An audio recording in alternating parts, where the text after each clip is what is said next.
ओम गंग गणपतये नमः। प्रिय भक्तजन, आज की कथा में आप सबका हार्दिक स्वागत है। हिंदू धर्म में भगवान श्री गणेश को विघ्नहर्ता, बुद्धिदाता और प्रथम पूज्य देवता माना गया है। हर शुभ कार्य की शुरुआत श्री गणेशाय नमः से ही होता है, क्योंकि गणपति ही वह देवता हैं जो भक्तों के जीवन से सभी विघ्न बाधाओं को दूर कर सफलता और मंगल प्रदान करते हैं।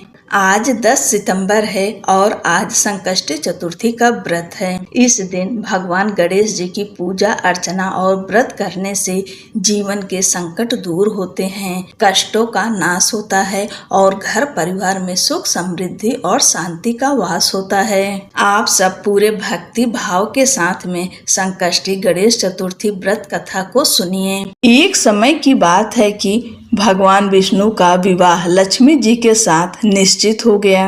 विवाह की तैयारी होने लगी। सभी देवताओं को निमंत्रण भेजे गए, परंतु गणेश जी को निमंत्रण नहीं दिया, कारण जो भी रहा हो।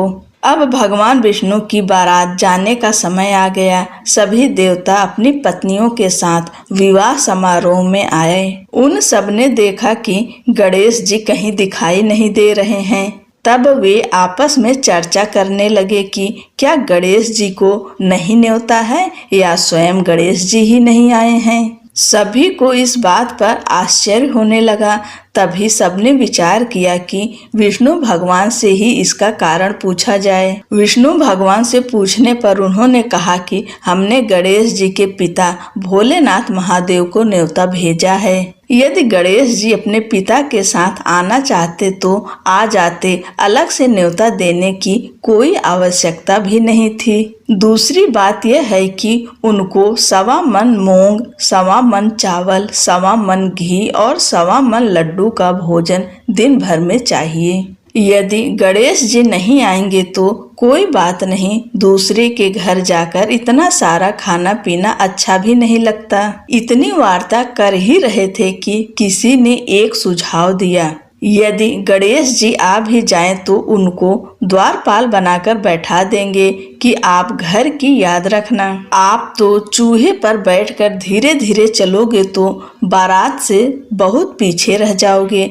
यह सुझाव भी सबको पसंद आ गया।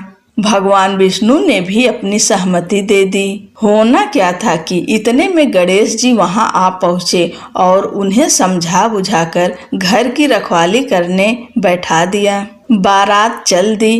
तब नारद जी ने देखा कि गणेश जी तो दरवाजे पर ही बैठे हुए हैं, तो वे गणेश जी के पास गए और रुकने का कारण पूछा। गणेश जी कहने लगे कि विष्णु भगवान ने मेरा बहुत अपमान किया है। नारद जी ने कहा कि आप अपनी मूषक सेना को आगे भेज दें तो वह रास्ता खोद देगी, जिससे उनके वाहन धरती में धंस जाएंगे। तब आपको सम्मान पूर्वक बुलाना पड़ेगा। अब तो गणेश जी ने अपनी मूषक सेना जल्दी से आगे भेज दी और सेना ने जमीन पोली कर दी। जब बारात वहां से निकली तो रथों के पहिए धरती में धंस गए। लाख कोशिश करें परंतु पहिए नहीं निकले। सभी ने अपने अपने उपाय किए परंतु पहिए तो नहीं निकले, बल्कि जगह जगह से टूट गए। किसी की समझ में नहीं आ रहा था कि अब क्या किया जाए। तब तो नारद जी ने कहा, आप लोगों ने गणेश जी का अपमान करके अच्छा नहीं किया। यदि उन्हें मना कर लाया जाए तो आपका कार्य सिद्ध हो सकता है और यह संकट टल सकता है। शंकर भगवान ने अपने दूत नंदी को भेजा और वे गणेश जी को लेकर आए। गणेश जी का आदर सम्मान के साथ पूजन किया। तब कहीं रथ के पहिए निकले। अब रथ के पहिए निकल गए परंतु वे टूट फूट गए तो उन्हें सुधारे कौन। पास के खेत में खाती काम कर रहा था, उसे बुलाया गया। खाती अपना कार्य करने के पहले श्री गणेशाय नमः कहकर गणेश जी की वंदना मन ही मन करने लगा।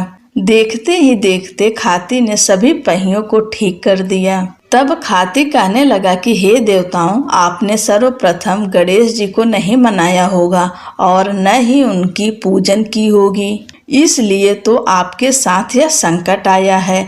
हम तो मूर्ख अज्ञानी हैं, फिर भी पहले गणेश जी को पूजते हैं, उनका ध्यान करते हैं। आप लोग तो देवतागण हैं, फिर भी आप गणेश जी को कैसे भूल गए? अब आप लोग भगवान श्री गणेश जी की जय बोलकर जाएं तो आपके सब काम बन जाएंगे और कोई संकट भी नहीं आएगा।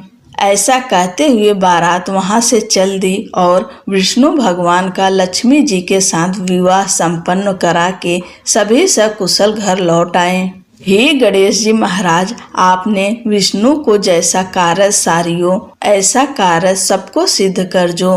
बोलो गजानन भगवान की जय।